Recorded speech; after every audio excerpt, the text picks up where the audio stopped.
Boa noite, sejam muito bem-vindos a esse Hora da Coruja mais do que especial. Hoje a gente vai ter uma conversa via Skype com o professor e padre Manfredo Araújo de Oliveira. Ele está lá no Ceará, foi muito gentil, aceitou nosso convite em participar via Skype, porque a distância entre Ceará e São Paulo é grande demais para que a gente pudesse se encontrar, mas essa conversa é essencial, a gente precisava ter essa conversa de filosofia. O professor Manfredo, ele é uma referência na filosofia, a gente não poderia deixar de ter essa conversa com ele, de trazê-lo, de certa forma, aqui no Hora da Coruja, né? Boa noite, professor, tudo bem?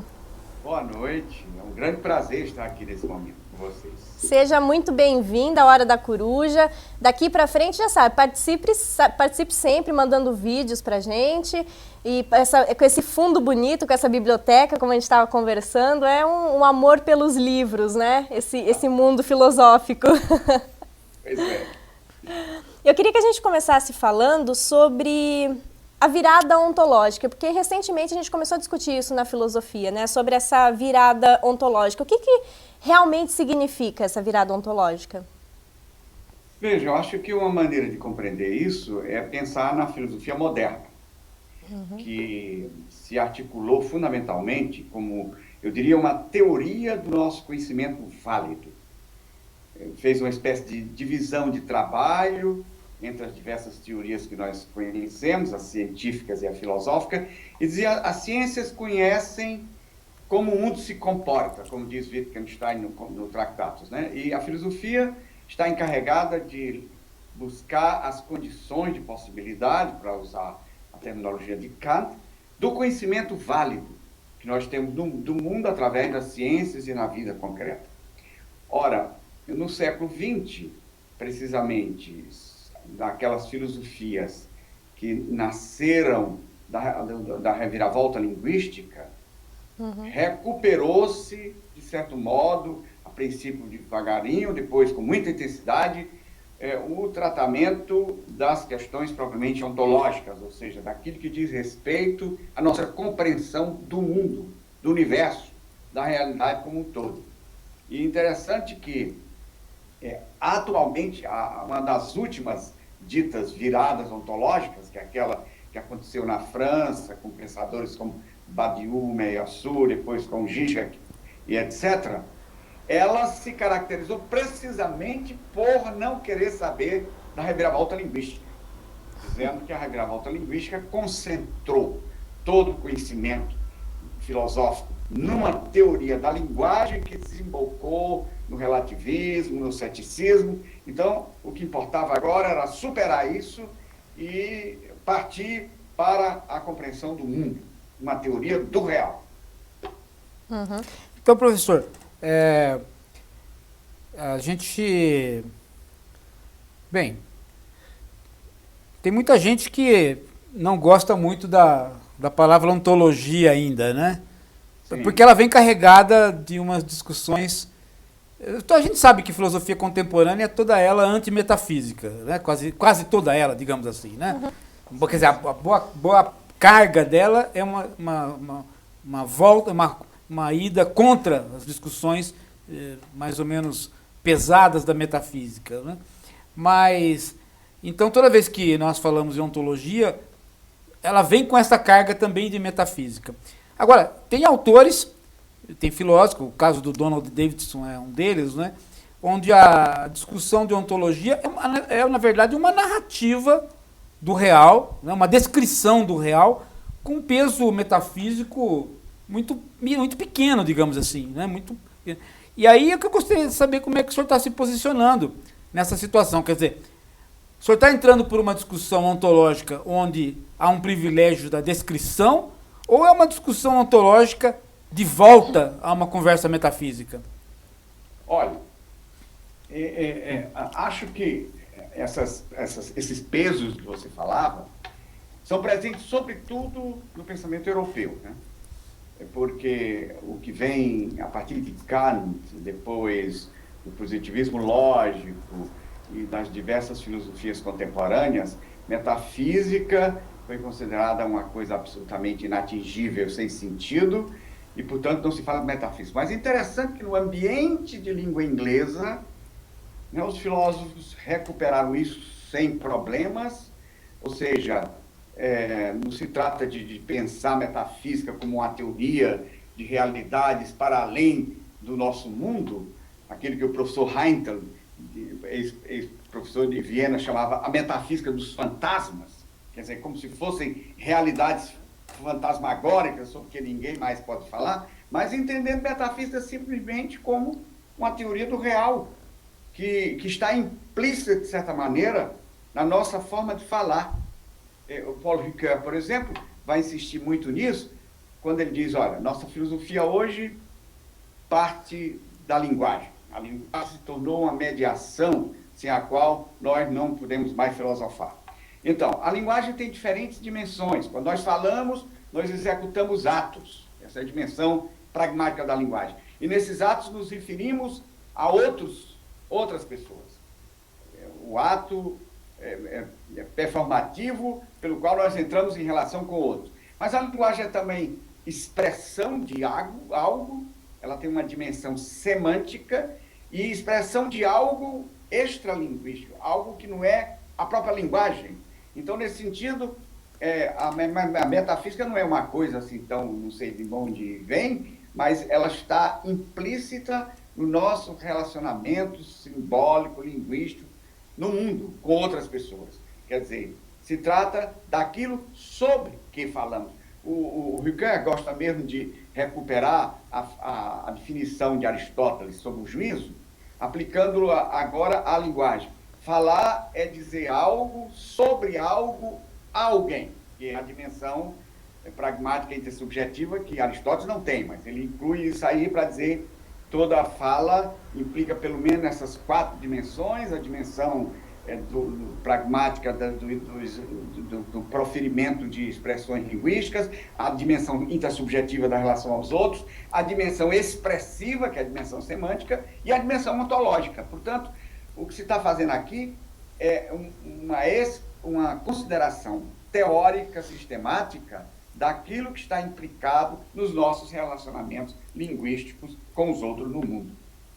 Sei. E aí, esse último livro seu, infelizmente, você veio para cá aí para lançá-lo, eu não estava sabendo, podemos ter aproveitado, né? Mas esse último livro seu, como é que é a pegada dele? Você estava muito envolvido com filosofia da linguagem, quer dizer, com essa descrição ontológica, mas com um viés anglo, né? Com um viés da filosofia analítica. Como é que é esse livro? Que eu não cheguei a pegar nas mãos ainda. Eu vou dizer assim, seria o outro lado da medalha. Eu tratei primeiro da mediação, quer dizer, eu defendo a tese que a filosofia moderna, ela é fundamentalmente uma filosofia que tematizou as mediações do nosso estado no mundo. Enquanto, quer dizer, os antigos se perguntavam o que são as coisas, tinham, por assim dizer, uma filosofia objetivista, direta, sem pensar em mediações, a filosofia moderna se caracterizou, em primeiro lugar, pelo fato de Kant ter articulado isso, quer dizer, a meu ver, um desenvolvimento que já vem desde o fim da Idade Média, com os ingleses, Scotus e Guilherme Ockham, etc., ele conseguiu articular de uma maneira sistemática a mediação que eu chamaria de consciencial de todo o nosso conhecimento e de toda a nossa ação. A reviravolta linguística, no primeiro momento, pode ser entendida como uma espécie de radicalização dessa postura, né? Assim, por exemplo, o Tugendhat, o filósofo alemão lá de Tübingen, gosta de dizer que a filosofia analítica, para ele considera a reviravolta linguística concentrada na analítica, como aliás, é o caso de Rorty também, né? Dizia o seguinte, que a filosofia analítica radicalizou essa mediação consciencial na medida em que compreendeu que não há consciência que não seja linguisticamente articulada. Então, entendeu a linguagem como uma espécie de grandeza transcendental. Isso possibilitou a Habermas e a Apel de repensarem a tradição kantiana num viés linguístico.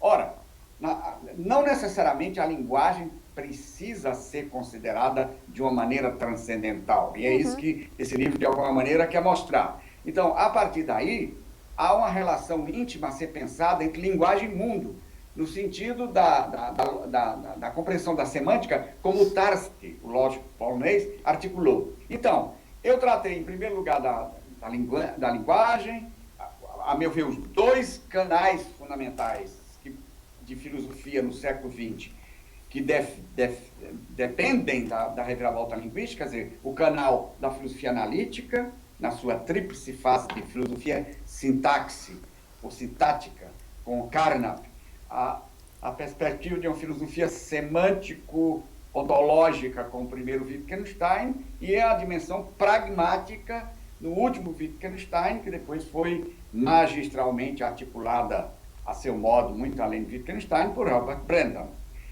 Por outro lado, eu vejo também como descendendo da reviravolta linguística a tradição hermenêutica, que foi rearticulada por Heidegger e depois por Gadamer.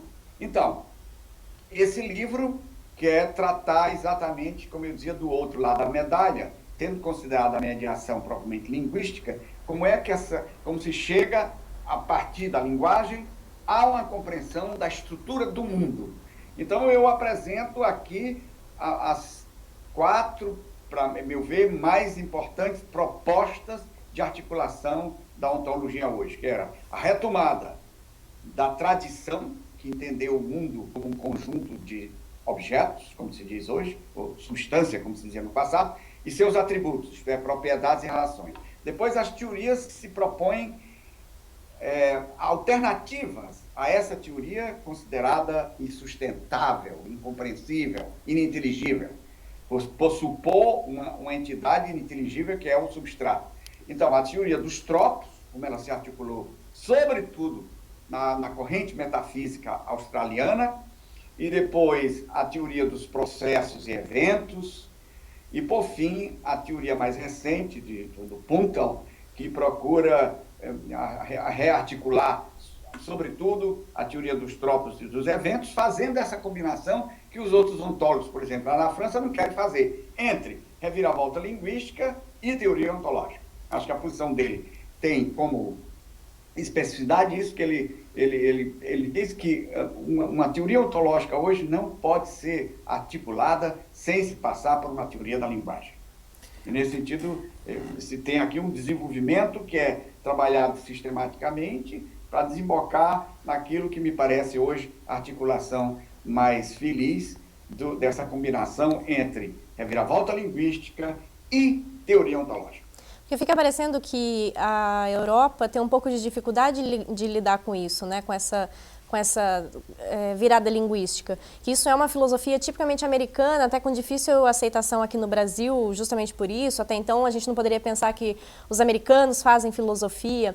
E às vezes eu vejo algumas leituras da filosofia americana como sendo assim, na verdade a linguagem veio apenas substituir algo que é o absoluto nas outras filosofias, ou seja, tentando ainda assim trabalhar a filosofia de uma forma metafísica, trabalhar a filosofia, tudo bem, milenarmente a gente trabalhou a filosofia como metafísica, mas a ideia de virada linguística é justamente a ideia de que a gente está fazendo uma mudança na filosofia, né? Deixando um pouco a metafísica de lado e tentando trabalhar com outras questões da filosofia. É porque, viu, Manfredo, a Fran está lembrando uma coisa que também agora me passou pela cabeça, que é o seguinte, né? A gente, no Richard Rorty, por exemplo, a gente vê toda uma tentativa dele de evitar a palavra ontologia. Exato. Né? É nisso que eu estava pensando. Para o Davidson, não há problema com a palavra ontologia. Nem para mim, né? Como Hortiano, mas o próprio Rorty tinha uma dificuldade muito grande, porque para ele a palavra ontologia vinha carregado, sim, né, de elementos que ele não queria introduzir no discurso de maneira nenhuma, né? É por isso daí a nossa pergunta, né, dessa nossa questão, né, de como é que é essa discussão ontológica hoje, né? Porque minha trajetória é muito parecida com essa que você falou. A única diferença um pouco é que, enquanto você está indo agora aí na descrição, nessa discussão propriamente ontológica, eu tenho ido para uma discussão, digamos assim, mais literária da filosofia, porque eu estou lendo muito o Sloterdijk. Né? Ah, sim. Razão cínica. Mas não pela razão cínica, mas muito mais por agora pela teoria das esferas, né? Que me parece uma descrição do mundo pela via europeia, né? Que pode se aproximar das descrições do Davidson. Né? Bom, de fato você tem razão, as palavras são perigosíssimas, né? Porque aí tem razão muito Wittgenstein, né? O uso faz dela uma coisa. A palavra metafísica hoje, a meu ver, tem simplesmente um uso caótico. Sim. Ela é empregada nos mais diferentes sentidos, portanto, a gente a meu ver, só pode empregar com sentido se a gente minimamente diz o que está entendendo. Porque as pessoas podem entender as coisas mais diversas possíveis. Então, eu diria que, com a palavra ontologia, que na realidade foi empregada a partir do século XVII, o que se queria dizer era simplesmente o que significa articular uma teoria do mundo. Sim. Talvez seja isso. Quando eu estive aí em São Paulo, a moça que me entrevistou disse: olha, professor, o senhor escreve coisa que ninguém sabe o que é. Sim. Tudo quanto é dicionário, e não encontrei essa palavra ontologia. Depois eu usei, de fato, né, isso que tem para nós filósofos, que estamos acostumados, passando por cima de todos esses preconceitos, etc., sabendo o que se está querendo dizer com isso, não tem problema. Mas, de fato, são palavras que envelheceram carregadas de preconceitos. Né? Então, os americanos não têm problema nenhum. Veja bem, o Michael Lux, por exemplo, Introduction to Metaphysics. Então, eles chamam metafísica e ontologia, aliás, como sinônimo.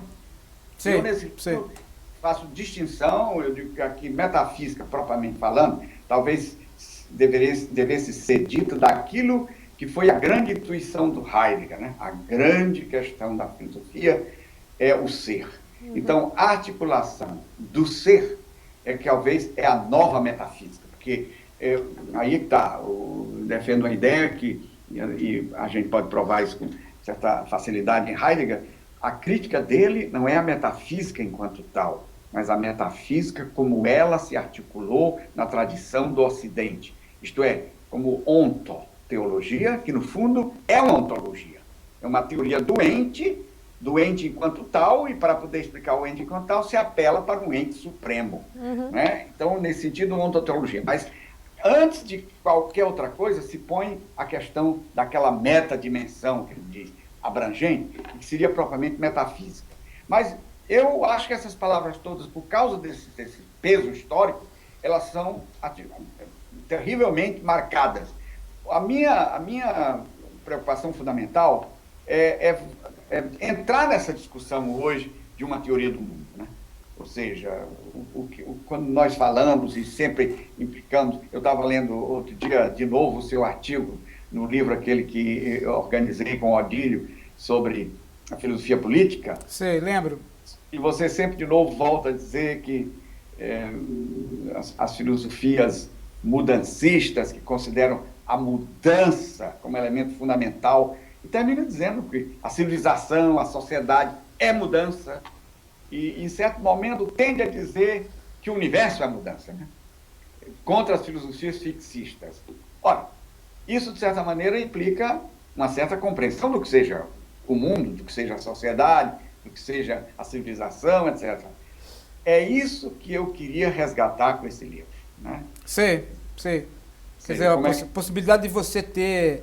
se bem que nessa conversa pela via do pragmatismo, essa conversa era uma conversa mais cosmológica do que metafísica, digamos assim, né? O John Dewey tinha mais uma cosmologia do que propriamente uma metafísica, né? Quer dizer, era mais uma cosmologia mesmo, no sentido primitivo da palavra, né? Que é uma espécie de uma, digamos assim, uma espécie de parente do marxismo, né? Quer dizer, o marxismo vai pela praxis, o pragmatismo vai pelo pragma. Quer dizer, aí tem uma distinção da palavra grega ali, né? Mas, enfim, eu também acredito perfeitamente que a gente poderia, e aí me interessa mais o teu trabalho ainda, né? Quer dizer, a gente poderia ter novas descrições do mundo, ou seja, novas descrições do mundo no sentido de... porque, afinal de contas, por que deixar... né, essa me parece ser a questão interessante do momento aí, né? Por que deixar para a ciência toda possível descrição do mundo? Uhum. Por que nós, filósofos, não podemos também fazer uma descrição do mundo que não é científica, mas nós temos, eu acredito que nós temos uma linguagem, não é literária e não é científica, mas nós temos uma linguagem de 2000 anos aí que é possível usá-la para descrever o mundo. Então, nesse sentido, eu acho que se nós vamos chamar isso de ontologia e as pessoas vão entender como sendo outra coisa, mas eu acho que é nesse sentido que você está procurando trabalhar, pelo que eu estou entendendo. Né? Isso. Nesse sentido, eu, de certa maneira, retomo uma questão antiga, porque, a meu ver, isso aí vem desde os pré-socráticos, né? Na medida em que eles procuravam um princípio de inteligibilidade do mundo, do universo, etc. Agora, a meu ver, o importante é fazer isso a partir da consciência teórica que nós temos hoje. Sim. E a consciência teórica, a meu ver, passa pela reviravolta linguística, passa, portanto, pela pragmática, pela semântica, etc. Porque, viu, Manfredo, durante muito tempo a gente ficou rodando aí, eu acho até que rodando um pouco, era necessário, né? Hoje a gente olha e vê como parecendo ser necessário ter ficado durante muito tempo voltado, fazendo filosofia contemporânea como crítica à filosofia moderna. Quer dizer, crítica do sujeito, crítica dos paradigmas de verdade. Ou seja, crítica da intentio oblíqua. Né? Se a filosofia moderna é uma intentio oblíqua, enquanto a antiga era uma intentio reta, né? Se é isso, nós ficamos durante muito tempo aí fazendo uma crítica do sujeito e uma crítica da verdade. E agora parece que nós estamos tentando fazer uma coisa mais positiva, quer dizer, voltar a descrever o mundo, né? E, portanto, voltar a fazer ontologia, porque senão nós vamos ter que dar a mão à palmatória de que só a ciência pode fazer descrições. Né? Isso. E a ciência pode fazer bastante descrições, mas as descrições que ela faz, a meu ver, são descrições, eu diria que elas são descrições muito jovens. Jovens, por exemplo. Quantos anos tem a ciência para dizer que só ela pode fazer descrição?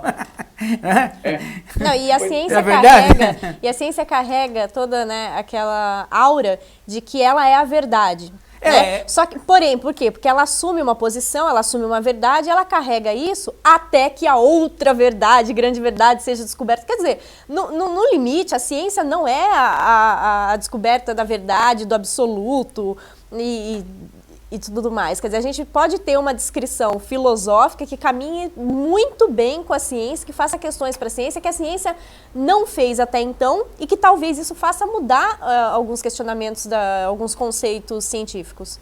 Sim.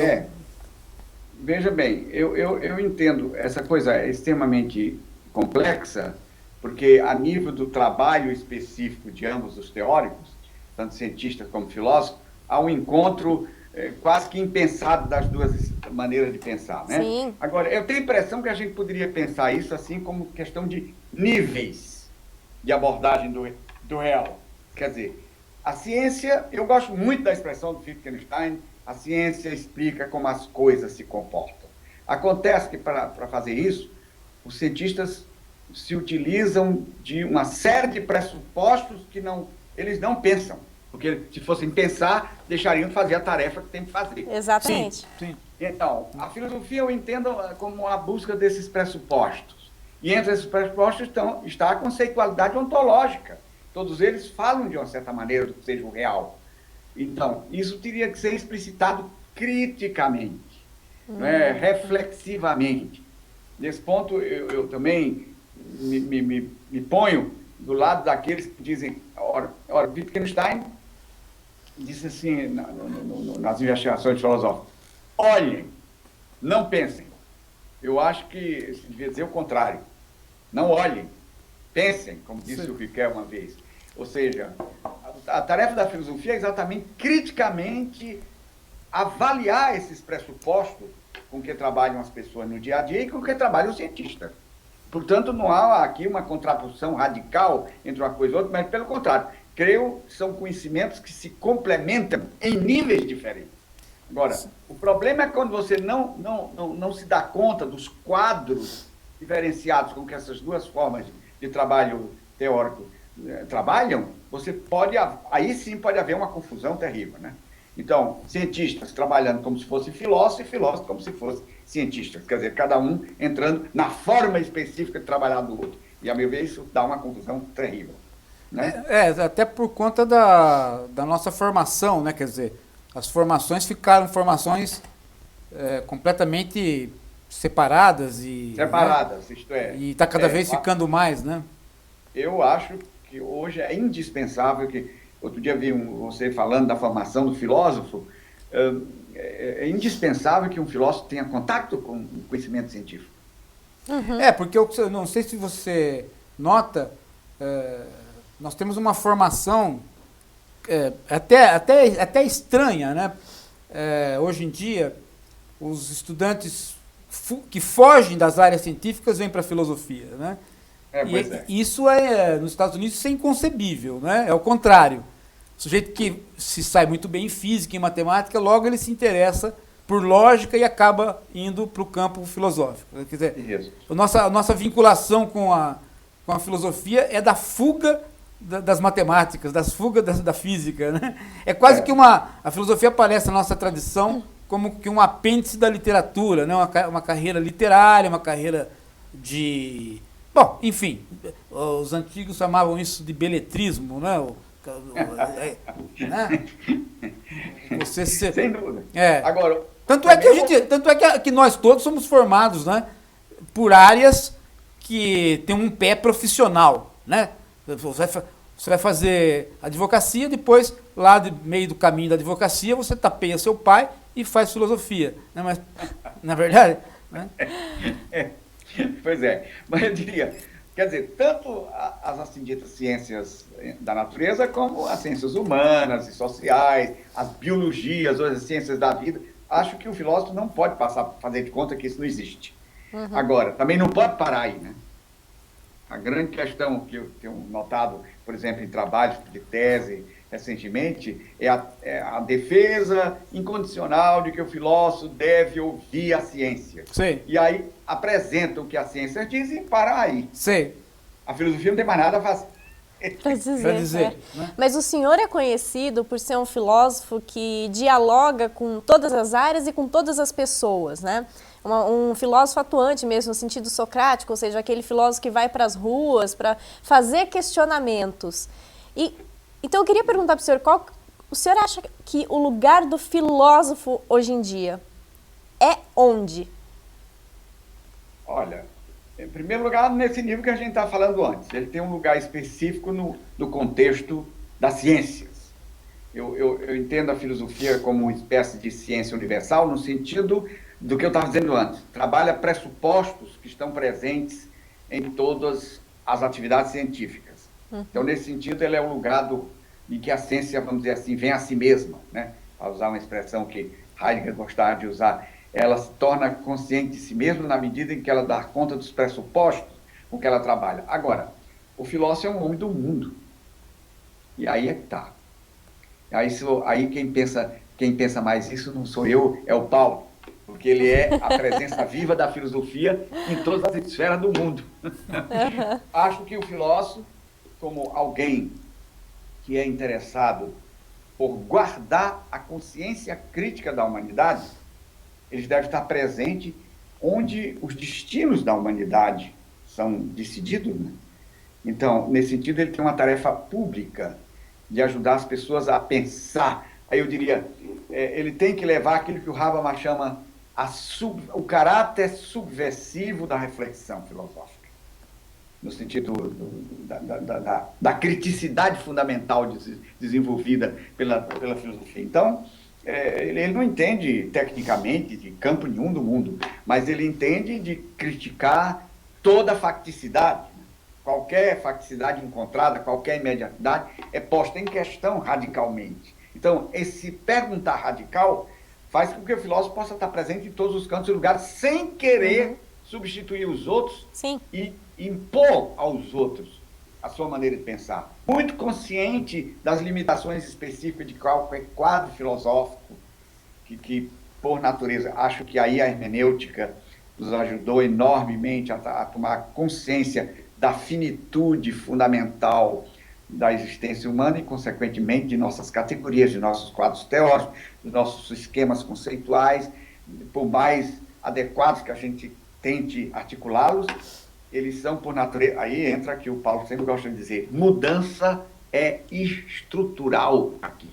Então, nada de saber absoluto, mas um saber crítico, que se põe como necessário no contexto em que a humanidade está discutindo as suas grandes causas. Que viu, Manfredo, você, eu acho que, não sei se você se lembra, há pouco tempo, nós tivemos aí eu acho que isso foi nos anos 90 e agora também no começo do século, um grande movimento contra a discussão, contra a filosofia e contra a religião em relação ao breque, né? Porque, de certo modo, a gente às vezes funciona com uma consciência um pouco reacionária, nós filósofos e os religiosos também, né? Uhum. Embora exista aí uma disputa entre religiosos e filósofos, nós, com a nossa ideia de procurar usar do pensamento, seguramos um pouco a afoiteza da ciência, né? Então, me lembro que nossa discussão ética sobre células-tronco criou aí uma polêmica enorme, né? Quer dizer, você tinha que ser a favor da ciência e, portanto, de todas as liberações possíveis, né? E a religião segurou por um lado e a filosofia por outro. No caso, quando células-tronco ainda eram apenas retiradas dos fetos, né? Quando as células-tronco eram retiradas dos fetos. Quer dizer, essa nossa discussão, depois passou um tempo, e nós, por conta de sermos conservadores, por conta de nós termos segurado a discussão, a própria ciência teve que procurar um outro caminho, né? E aí ela passou a encontrar as células, descobriu que o papel das células-tronco não era só obtido pelo feto, né? Quer dizer, esse nosso papel conservador, aparentemente conservador, de fazer pensar, né, serviu para o desenvolvimento da ciência por um outro lado, né, como se ela tivesse que se irrigar horizontalmente, né? E me parece que, às vezes, o imediatismo não deixa perceber isso, né? A ciência é afoita, né? Porque eu acho que o fascínio do conhecimento, né? Quer dizer, aquilo que o Husserl gostava de dizer, a ciência abriu uma perspectiva de infinitude do saber na vida humana, de tal maneira que a gente tem aí diante de si uma coisa estupenda ainda para pesquisar e tudo mais, e aquilo pode trazer um entusiasmo gigantesco, e há outras questões fundamentais que vão deixadas de lado, né? Por exemplo, a discussão que o Habermas faz na Europa, que terminou para ele levando a que muitas pessoas dissessem exatamente isso. Ele no fundo é um conservador, mas diante da problemática da engenharia genética, da clonagem, etc., ele lembrando questões absolutamente fundamentais, que ainda são herança, né, da grande tradição iluminista moderna. Bom, quem pode dizer, isso já era, mas ele, de qualquer maneira, fez exatamente isso que você está dizendo, né? Levou a pensar não só filósofos, mas levou a pensar também cientistas, e que aí procuraram caminhos diferentes. Eu acho exatamente aqui está o papel fundamental do filósofo. Quer dizer, ele não é o mestre da humanidade, mas ele é uma espécie de Sócrates, né? Porque às vezes o conhecimento científico, às vezes, Manfredo, ele aparece, né, como sendo uma tábua de salvação quase que imediata, né? Quer dizer, isso. Nós não podemos censurar cientistas, né? Uhum. Eu sou de acordo, eu acho que nós não podemos censurar cientistas se nós fôssemos o Estado. Mas nós não somos o Estado, portanto, nós filósofos que estamos falando não é censura, é crítica. Então, né? Às vezes a pessoa fala assim, vocês filósofos vocês estão igual o Estado totalitário que não quer deixar a ciência andar. Não, eu não tenho poder político nenhum. Eu não tenho poder político. Qual é o poder político que eu tenho? Meu Deus do céu, qual é o poder político que o Manfredo tem? Nós não temos poder nem de ver os nossos impostos bem aplicados, imagina, né? Nós somos falantes, estamos só falando, falar não vai, né? Então me parece que é um pouco essa ideia que hoje, esses dias eu tenho colocado questões Já faz algum tempo eu tenho aí tomado... Não sou um filósofo religioso, mas eu gosto de algumas posições do atual Papa. Gosto muito desta... Ele é um professor de filosofia, e sendo um professor de filosofia argentino, você já imagina o grau de importância que ele se dá, né? mas ele fala umas coisas interessantes, que é o seguinte, ele tem falado uma coisa muito interessante, que é a nossa... qual é a nossa capacidade de se colocar contra, né, e que instrumentos nós temos para se colocar contra uma sociedade do descarte, uma sociedade onde tudo tem que ser descartado, precisa ser descartado. Não, então eu tenho colocado, e aí as feministas têm ficado muito bravas comigo, porque eu tenho colocado a questão do aborto em termos desse tipo de coisa. Quer dizer, por que nós... É claro, né, que isso deixa todo mundo irritado, porque pô, o Paulo virou um conservador. Mas por que nós precisamos sempre resolver as coisas pelo descarte? Quer dizer, eu tenho pílula, eu tenho camisinha, eu tenho pílula, eu tenho pílula do dia seguinte, eu tenho pílula do mês seguinte, eu tenho... uma coisa que infinito. Eu tenho métodos contraceptivos infinitos hoje. Infinitos. No entanto, eu estou batendo numa tecla de aborto como se, ou seja, a tecla do descarte, né? A tecla do descarte. Quer dizer, o mais fácil é descartar. Às vezes também por conta de que, bom, nós somos menores, né? Nós somos menores, então nós não podemos falar de filosofia, nós temos que ficar o dia inteiro repetindo, né? E eu sempre gostei de ler os seus livros, porque você sempre se posicionou de maneira diferente. Não, eu vou fazer filosofia, eu vou pensar, né? Vou pôr as coisas na jogada. E eu acho que a gente deveria cultivar, né? Eu brigo muito por isso, né? E por isso que às vezes escrevo sobre os colegas, né? Escrevo mesmo. Às vezes o cara publica lá um negócio e fala, mas você escreveu 20 vezes sobre o mesmo cara. Eu falo, eu escrevo 20 vezes sobre o mesmo cara. Por quê? Porque ele não quer responder, deixa ele, né? Ele não quer responder, paciência, mas eu vou escrever sobre ele. Não tem problema que ele não responda, né? Porque é a tentativa da gente poder, no mínimo, começar a resenhar os colegas, né? Exato. E falando nisso, então vamos fazer esse diálogo com as pessoas que estão também nos assistindo, o pessoal está né? nos assistindo, já começou perguntando aí. E a gente teve um pequeno probleminha de som, mas agora já sabem que arrumou, tá ok? O César Marques... Demorou muito esse problema ou não? Não, um pequeno tempo. César Marques gostaria de perguntar para o professor Manfredo duas coisas pertinentes à formação acadêmica do senhor.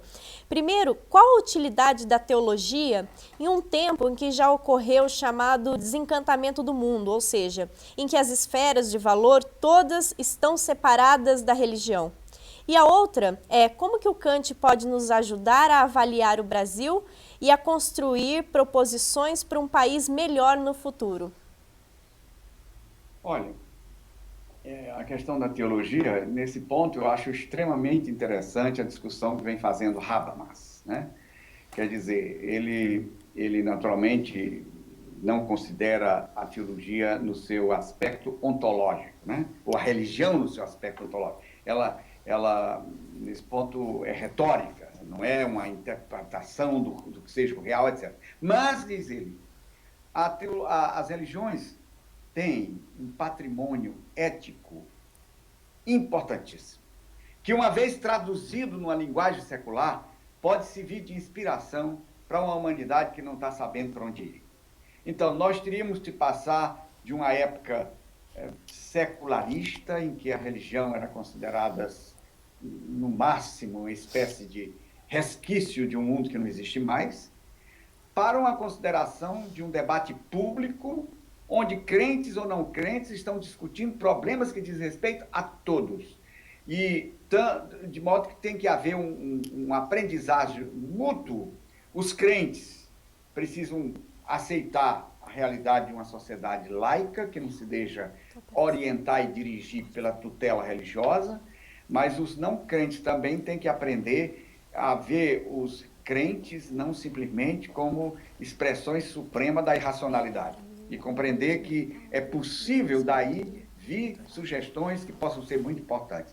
Então, nesse sentido, o conhecimento da teologia, que é uma tentativa de compreensão do conteúdo de uma determinada religião, pode ter, sim, um sentido muito importante, pelo menos, vamos dizer assim, do ponto de vista da tradição ética.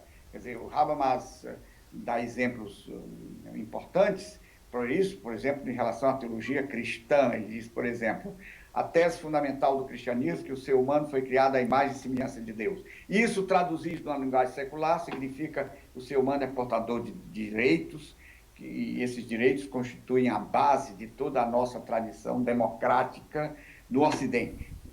Bom, naturalmente que isso precisa ser explicado com todos os seus momentos, mas só para dizer um exemplo de como uma verdade religiosa pode se traduzir perfeitamente numa afirmação a ser discutida por todo mundo, que os religiosos ou não religiosos.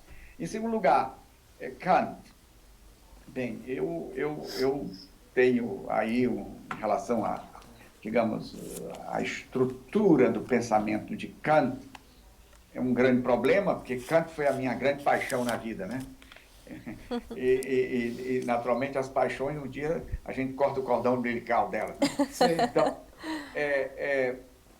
quer dizer, para mim, Kant foi o grande marco, né, que fez aquilo que ele mesmo chamou a revolução no pensamento, ou seja, que mudou a ótica e a direção. Agora, eu compreendo que não se trata só, como por exemplo, como dizem esses novos ontólogos franceses, ligados tanto à psicanálise como ao marxismo, de ter uma nova concepção do sujeito, não cartesiana, não ligado ao pensamento que se gerou na modernidade, mas o sujeito continua sendo um elemento fundamental no pensamento filosófico, só que pensado a partir de outras coordenadas. Eu acho que é um problema mais profundo em relação a Kant, é que, para ele, não se trata simplesmente de uma maneira de compreender o homem, mas se trata de fazer do sujeito a fonte de determinação de sentido de tudo, uma vez que qualquer coisa só é determinável, portanto, dizível, compreensível, inteligível, a partir das determinações que vêm da subjetividade. Então, esse tipo de filosofia, eu acho que, aí sim, Paulo, a gente teria que superar, não negando a mediação, negando o sujeito, o que o valha, mas essa postura de fazer do sujeito aquele princípio que é o eixo do universo, eu acho que aí há objeções muito graves e a pesquisa na direção ontológica vai nessa direção, né? Sim, eu praticamente me peguei, né? Quer dizer, quando eu me dei pelo que eu estava fazendo exatamente isso, né? Estava voltando a conversar sobre possibilidades de descrição do mundo e, embora ainda não tenha deixado de ler muita coisa sobre crítica do sujeito, né? Porque sempre aparece coisa nova, né? Sobre crítica do sujeito não para nunca, né? Mas tenho procurado... Não, veja bem, o que eu estava dizendo, eu acho importantíssimo essas pesquisas, por exemplo, considerar o que a psicanálise pode nos dizer sobre o sujeito, o que o marxismo, que perspectivas há sobre o sujeito. O problema é que uma coisa é fazer isso, quer dizer, é fazer uma ontologia do sujeito, como diz a hermenêutica, a fenomenologia hermenêutica, se perguntar o que, quem, como eu sou, é uma pergunta inevitável. Agora, outra coisa é fazer de mim o centro a partir de onde tudo se determina, que eu acho que essa é a verdade fundamental do pensamento transcendental, né? Fazer do sujeito a instância de determinação de tudo. Isso é que eu acho que é o grande questionamento que a gente tem que fazer. E por isso, eu não sei se diria que Kant foi um sujeito que, do ponto de vista da razão prática, quis pensar fortemente a ideia da autonomia, e para poder autonomia ele eliminou qualquer conteúdo que possa ser pensado tanto em ética como filosofia política. Eu acho que essa filosofia formalista ela é inadequada para nos dar uma luz para as grandes questões que nós temos hoje. É o problema, no fundo, de Habermas e Apple, que continuam defendendo radicalmente uma filosofia formal, embora Habermas, a partir, inclusive, do contato muito forte que ele tem com os americanos, terminou fazendo da afirmação do mundo composto por objetos, relações e propriedades, uma propriedade formal.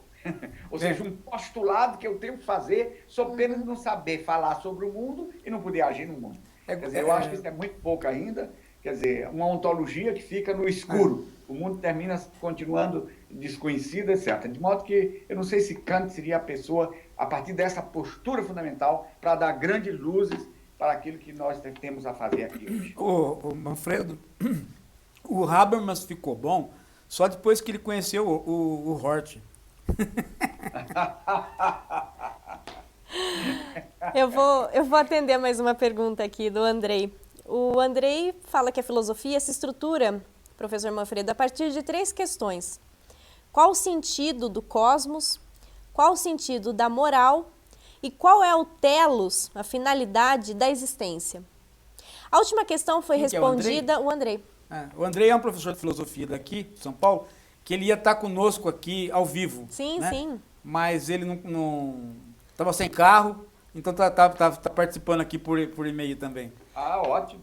Ele fala que essa última questão do telos, da existência, foi respondida de forma vigorosa pelo cristianismo. Mas como fica a questão do telos depois da morte de Deus e da queda do vocabulário teológico? O telos não se tornou um vazio filosófico, uma espécie de vazio? Eu acho que aí entra o problema, que vai ser objeto do meu próximo livro, como se põe essa questão de uma forma adequada em filosofia. Da forma como foi posta, tanto pela filosofia teológica, isto é, aquilo que no passado se chamou a teologia natural, ou seja, você sabe que os filósofos da modernidade, desde Soares, depois, sobretudo, Wolf Baumgarten, dividiram a filosofia em 2 grandes áreas, né? A metafísica geral e as metafísicas especiais. E uma dessas metafísicas era a teologia natural, etc. É claro que, para repor essa coisa, a primeira pergunta é como se fala de uma maneira adequada de absoluto, ou se pode minimamente falar de absoluto. Eu acho que isso que eu fiz aqui nesse livro, vamos dizer assim, é o primeiro degrau antes de entrar propriamente numa consideração do ser, que eu estou convencido hoje que só a partir do ser, não a partir dos entes, é que se pode minimamente levantar essa questão, que para Kant ele formulou aí as perguntas, mas no fundo elas reduzem, ele tirou a pergunta kantiana última, né? Quer dizer, que Kant diz essas perguntas todas convergem para a pergunta fundamental, o que é o homem? Que é o homem. Uhum. Que manifesta exatamente o caráter antropocêntrico da filosofia dele, ou seja, aquilo que eu dizia antes, de fazer do sujeito o centro, a instância de determinação de tudo. Então, essa questão que você põe é absolutamente pertinente. Agora, a meu ver, ela implica uma pergunta primeira e fundamental, que é como se fala adequadamente dessas questões em filosofia. Ou seja, sem pensar esses pressupostos baixos, acho que levantar a questão do absoluto, questão de Deus, puxar uma coisa... aí levantaria a pergunta de Heidegger: como é que Deus entrou na filosofia? Muito bom. Você tem eu mais quero, coisa aí? Na verdade, eu quero fazer algumas... eu tenho alguns anunciados para fazer. Um deles é sobre o livro do professor Manfredo, que ele lançou recentemente pela editora Paulus, que se chama A Ontologia em Debate no Pensamento Contemporâneo. Então, para adquirir o livro, lógico, pelas livrarias, vocês já sabem como adquirir o livro. Se quiserem sempre conversar com o professor Manfredo, a gente vê que ele é muito aberto ao diálogo. E a gente tem que avisar que essa semana nós temos cursos de filosofia sobre Sloterdijk, a gente faz 2 vezes a cada 2 meses a gente faz um encontro para conversar, discutir Sloterdijk no Cefa, que é o nosso Centro de Estudos em Filosofia Americana. É um centro onde oferece cursos de filosofia totalmente gratuitos, todos estão convidados a participar, basta conversar com a gente, entrar no site para saber sobre os cursos e tudo mais. Esse curso é agora do dia 4 ao dia 7, é isso, né, Paula? Isso. E lembrando que no dia 6, é o dia todo, a gente faz sempre um dia todo de discussão, sem hora, com hora para começar, sem hora para terminar. Né? A gente trabalha com Hangout aos domingos, né? E depois a cada 2 meses a gente reúne aqui no centro o povo que vem de fora para a gente conversar sobre o que foi conversado nos Hangouts, né? Platão ficaria humilhado com vocês. Ah, nós estamos como é que se diz? Tentando ver se traz a garotada para gostar de filosofia, se envolver com a conversa, né? Mas sem a universidade, quer dizer, a garotada pega a formação que tem na universidade e traz para o centro. Essa é a ideia. Né? Para fazer uma livre discussão, na verdade. Fazer uma livre discussão mesmo, para as pessoas poderem... Formidável. Né? E no dia 6 de junho, que é sábado, vai ter feriado prolongado. Se você estiver aqui em São Paulo, por favor, venha participar do lançamento do novo livro do Paulo.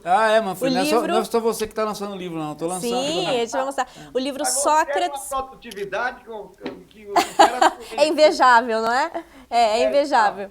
Ele se dedica 24 horas à filosofia, ao pensamento filosófico, a escrever e ler. E esse livro, particularmente, eu sei que a gente sempre fala isso aqui, né, Paulo? Mas foi um trabalho excelente seu, que é Sócrates, Pensador e Educador, a filosofia do Conhece-te a ti mesmo. Vai ser na livraria Martins Fontes, fica na Avenida Paulista, é muito fácil de chegar a encontrar. A gente começa às 15h30 a ter essa conversa. Como sempre, a gente tem o lançamento do livro, alguns quitutes, algum vinho para a gente apimentar essa conversa filosófica. Vinho bom, não é vinho de lançamento, não. Realmente, vinho bom. Então, estão todos convidados a vir para o lançamento, a nos conhecer pessoalmente. É sempre um encontro maravilhoso. Meu professor Manfredo, esse daí é uma tentativa de trazer para o Brasil uma bibliografia sobre o Sócrates que eu não encontro, né, que é a bibliografia de língua inglesa e principalmente americana. Né? Porque a nossa discussão sobre o Sócrates sempre foi muito francesa. Muito francesa. Né? Então, como não encontrava nada, eu acabei ficando aí nos últimos 10 anos tentando... montei muito mais do que esse livro, mas depois eu enxuguei para transformar naquilo que é possível de ser comercializável hoje em dia, né? Mas tem uma conversa sobre o Sócrates um pouco diferente. Aí logo eu boto no correio meu volume aí para chegar no Ceará. Mas que beleza! Já ia correndo para levar cultura. Professor Manfredo, eu quero agradecer muito a sua participação aqui no Hora da Coruja. Venha sempre, tanto participar, se a gente estiver falando de algum outro assunto, se você quiser entrar via Skype ao vivo para conversar com a gente, as portas as portas virtuais e reais daqui do Hora da Coruja estão abertas. Quando tiver novidade. E me aguarde, professor, porque eu vou comprar esse último livro, como comprei todos os livros seus, eu tenho todos. Eu tenho uma manda o endereço que eu mando imediatamente. Eu tenho lá uma estante só de Manfredo, entendeu? Fica lá. Então eu vou comprar esse, mas esse daí eu quero ver se eu consigo resenhar. E agora que... Antigamente a gente resenhava, mandava para os jornais a resenha. Os jornais também não queriam saber de nada, porque eles querem... O filósofo do momento é o Luciano Huck. Então não querem saber da gente mais, nem para caderno literário eles querem mais saber da gente. Hoje estava escutando rádio e eu queria ver um filme que é passado de um assassinato na época do Stalin em 1952, né? E a jornalista falou que o filme era sobre o Joseph Stalin, né? Joseph. Joseph Stalin. Joseph. Eu não sabia que o Stalin, né, que o Stalin já estava americanizado, já estava em linguagem inglesa, né? Eu também tive alunos aqui já para tirar o mestrado que foram fazer o currículo Leites deles, né? Então eu estou nessa situação, tá? Mas vou fazer a resenha e publico no meu blog e depois vejo se eu consigo. Mas é aquela resenha crítica para a gente começar a conversar. Ótimo. Tá bom? Ótimo. Obrigada, então, professor. Nós já vamos encerrando? Sim. Essa conversa não só muito interessante, mas muito inteligente. Obrigado, muito bom, professor. muito obrigada. E vocês sabem, a Hora da Coruja está aqui ao vivo toda segunda-feira, 22 horas, pela Flix TV. Então, até a semana que vem.